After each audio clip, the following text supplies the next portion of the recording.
السلام علیکم ورحمۃ اللہ وبرکاتہ۔ ناظرین کرام، آج ہماری بدعملیوں کی سزا ہمیں مل رہی ہے۔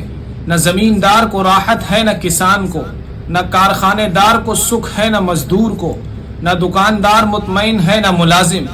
گرانی میں مسلسل اضافہ ہو رہا ہے، سامان خرد و نوش سے برکت اٹھ گئی ہے، اخراجات اتنے پھیل رہے ہیں کہ آمدنی ان کا ساتھ دینے سے قاصر ہے، حوادث کی رفتار روز افزوں ہے۔ اسپتالوں اور عدالتوں میں جا کر دیکھو تو ایسا لگتا ہے گویا پورا شہر امڈ آیا ہے۔ ڈاکہ، چوری، غصب، بربریت اور قانون شکنی کی وجہ سے نہ کسی کی جان محفوظ ہے، نہ مال، نہ عزت و آبرو۔ غرض یہ کہ عذاب الہی کا سیلاب ہماری طرف بڑھ رہا ہے۔